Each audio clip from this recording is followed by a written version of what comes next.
Ramayan 4,000 crore dream అని ఏవేవో అన్నారు. అండ్ ఫస్ట్ టైం మేము ఆ పాడ్కాస్ట్ చూసినప్పుడైతే నేను కానీ సృజన్ కానీ అసలు వీ కుడ్ నాట్ హోల్డ్ అసలు. అంటే మేము అసలు ది మోస్ట్ యాంటిసిపేటెడ్ మూవీ అని అనుకున్నాం మేము ఆ టైంకి. ఎందుకంటే వాళ్ళు అంటే మీకు ఫస్ట్ టైం ఒక టీజర్ లాంటిది రిలీజ్ అయింది కదా, ఆ sky blue colour red colour, అదైతే మాకు ఇప్పటికీ దట్ విజువల్స్ ఈ స్టిల్ ఇన్ మై మైండ్ అంటారు చూడండి, అలానే ఉంది. ఎందుకంటే ఆఫ్టర్ దాట్ అండ్ వాళ్ళకి బ్యాక్ చేసే ఎబిలిటీ ఉంది. ఎందుకంటే డీనెక్ అంటే ఏంటో అప్పుడు to be honest with you guys మాకైతే అప్పటికి తెలీదు. తెలుసుకున్న తర్వాత ఇంకా ఇంట్రెస్ట్ పెరిగింది. So this is what they can do and this is what they are going to do అనిపించింది. బట్ టీజర్ చూసిన తర్వాత అయితే మాత్రం వీఆర్ క్లియర్లీ డిసప్పాయింటెడ్. మాకు కొన్ని షార్ట్స్లో అయితే ఈ హాట్స్టార్లో మహాభారతం ఉంటుంది, ఏంటది ఏఐ జనరేటెడ్ మహాభారతం, అలానే అనిపించింది. Even though it is not. అంటే చాలామంది డిఫెండ్ చేస్తున్నారు దాన్ని, ఇది ఏఐ జనరేటెడ్ కాదని. ఇట్ డజంట్ మ్యాటర్, అది అయినా కాకపోయినా చూడటానికి అలానే ఉంది. అంటే ఇప్పుడు మనకి ఎలా అంటే we hold cinema at a higher standard than what AI generated videos are.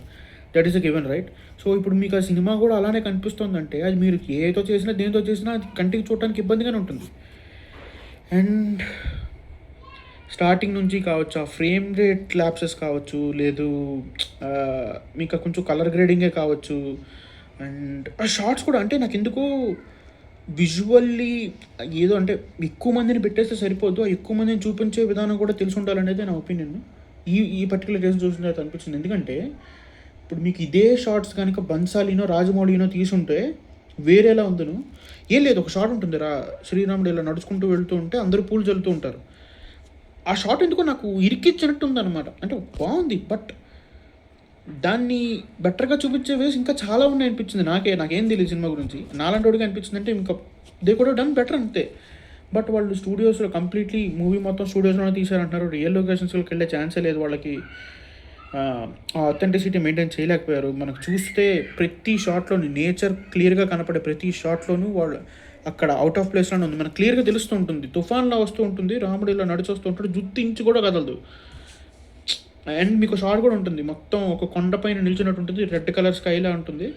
గాలికేమో కిందన దాన్ని ఏమంటారు, ధోతి లాంటిది, అది ఎగురుతూ ఉంటుంది, కానీ జుట్టు మళ్ళీ అక్కడ కూడా కదలదు. మీకు అంటే జస్ట్ ఇది మీరు నోటీస్ చేయకపోవచ్చు, బట్ ఒక పిక్చర్ ఓవరాల్గా చూస్తున్నప్పుడు మీకు వెంటనే ఏదో తేడా కొట్టేస్తుంటుంది మీకు తెలియకపోయినా సరే. And that's not good. And ఈ సినిమా మన ఇండియన్ సినిమాని వరల్డ్ లెవెల్లోకి తీసుకెళ్ళిపోతుంది అనుకునే సినిమా అయితే ఇది కాదు. ఇలా తీసుకెళ్తే కష్టమే. And to remind you all of you guys, అంటే మనీ ఇబ్బంది ఏదైనా వచ్చుండొచ్చు అంటే వాళ్ళకి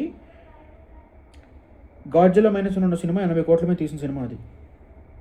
అండ్ నాట్ టు మెన్షన్ వాళ్ళ దగ్గర ఉన్న ప్రోడక్ట్, ఇప్పుడు డీనెక్ అనేది ఏం చిన్న కంపెనీ కూడా కాదు. వాళ్ళే చెప్పుకుంటూ వచ్చారు 8 time Oscar nominations, 8 time Oscar nominations అని చెప్పి, అన్ని ఇవన్నీ అవార్డు విన్నర్స్ అని అదని ఇదని, ఆ సినిమాలు చేసాం ఈ సినిమాలు చేసాం, ఆ సినిమాలు చేసామని చెప్పుకుంటారంటే ఏంటి, ఆ సినిమాలు అంత బాగుందని. రేపు పొద్దున్న రామాయణం చేసామని చెప్పుకోవాలి కదా, అలా ఉండాలి. కానీ it doesn't look like that. కొన్ని షార్ట్స్ అయితే కొంచెం బాగానే ఉన్నాయి, కానీ అంటే బాగున్న 2 షార్ట్స్ని చూపించేసి, especially the short that I'm talking about is మనకి రావణాసురుడు నడిచొస్తూ ఉంటాడు పుష్పక విమానం వైపు వెళ్తున్నట్టు, అండ్ పుష్పక విమానం యొక్క ఇది కూడా కావచ్చు, నాకు అది అక్కడ ఆ విజువల్ సౌండ్ కలిపడం వితౌట్ మ్యూజిక్ వినడం వల్ల ఏదో కొంచెం ఎన్హాన్స్ అయింది అనిపించింది. కానీ ఆ ఒక్క షార్ట్ తీసేస్తే నాకు మెమరబుల్ షార్ట్స్ అంటూ ఏం లేవు. అంటే అంతా ఒక no disrespect to them, but నాకు మా టీవీలో మహాభారతం వచ్చేది సీరియల్, అది ఇంకా బెటర్గా ఉంటుంది అనిపిస్తుంది. ఎందుకంటే most of the more realistic కదా. మీకు స్టార్టింగ్లో అందులో సీన్ ఉంటుంది, ఫస్ట్ ఎపిసోడ్స్లోనే గంగాదేవి సంతల్ మహారాజ్ దగ్గర ఉన్నప్పుడు ఉండే సీన్స్ కావచ్చు, లేదంటే ఆ నదిలో వచ్చే సీన్స్ కావచ్చు, భీష్ముడు వచ్చే సీన్స్ కావచ్చు, అవన్నీ మీకు రియల్ లొకేషన్స్లో షూట్ చేస్తారనమాట. అది చూడండి ఒకసారి, మీకు అర్థం అవుతుంది ఏం చెప్తున్నాను. ఇది ఇక్కడ అడుగుకి అక్కడ అడుగుకి ఎంత ఉంది. అందుకే కొంతమంది అయితే ఆల్రెడీ కంపారిజన్స్ కూడా మొదలెట్టారు. ఆదిపురుషుల్లో ఉన్న బంగారు లేడికి ఈ సినిమా బంగారు లేడికి, అది ఎంతవరకు నిజం నాకు నిజంగా నేనైతే వెరిఫై చేయలేదు. But if that's the case, I really don't want that to happen. ఇది ఇంకా ఆదిపురుషు సత్యం అవ్వకూడదని కోరుకుంటున్నాను నేను. ఖచ్చితంగా ఇది ఒక మంచి సినిమా కావాలి. కానీ ఒక్కటి ఏంటంటే, ఇన్ని సినిమాలు చూసిన తర్వాత మనకు అర్థం అవ్వాల్సింది ఏంటంటే, ఈ ఫస్ట్ అవుట్పుట్కి ఫైనల్ అవుట్పుట్కి వాళ్ళు అంటే ఇదేమి అందరూ సానిక్ సినిమాలు చేసినట్టు జమీన్ ఆస్మాన్ డిఫరెన్స్ ఉండదు. ఇప్పుడు మనం చూసుకుంటే ఇప్పుడేముందో మ్యాక్సిమం 19-20 అన్నట్టే ఉంటుంది అనమాట హిందీలో, ఇదిలాగా ఎక్స్ప్రెషన్స్లో. సో నాకైతే వీళ్ళు పెద్దగా మార్చగలరనే నమ్మకం కూడా లేదు. చేస్తే అంతకంటే అదృష్టం ఇంకోటి లేదు. కానీ if this is the final product, it is a little bit concerning.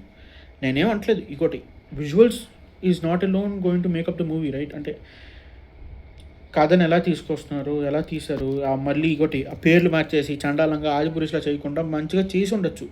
But the main USP of this movie is visuals. ఇప్పుడు వరకు మనం చూసిన రామాయణాలని ఇది ఒక్కదానికి డిఫరెన్సియేషన్ ఫ్యాక్టరే ఆ విజువల్. సో విజువల్స్లో కాంప్రమైజ్ వచ్చింది అంటే మనం బెటర్గా ఏ స్టోరీ అంటే స్టోరీ పరంగా అనుకుంటే మనకి ఇంకా బోల్డ్ అండ్ ఆల్టర్నేటివ్స్ ఉన్నాయి. విజువల్లీ మాత్రమే ఇది మనల్ని అంటే దాన్ని ఏమంటారు ఎంగేజ్ చేసే విషయం. అండ్ విజువల్లీ మాత్రమే మనకి ఇది యూఎస్పీ. ఈ మూవీకి యూఎస్పీ కూడా అదే. వాళ్ళ బ్యాక్గ్రౌండ్లో ఉన్న దాన్ని ఏమంటారు, పెద్ద పెద్ద ప్రొడక్షన్ కంపెనీస్ కావచ్చు, విఎఫ్ఎక్స్ కంపెనీస్ కావచ్చు, ఇవన్నీ చూసే they could do something different అని అనిపించి మనందరికీ ఇంత ఇంట్రెస్ట్ అవడానికి కారణం కూడా అదే. Now that we've seen what they can do and what they did, I'm a little bit afraid. అంటే ఇంతకు ముందు ఉన్నంత హైప్ అయితే ఇప్పుడు లేదని ఖచ్చితంగా చెప్తాను. బట్ చూడాలి, స్టిల్ హోప్ అయితే ఉంది.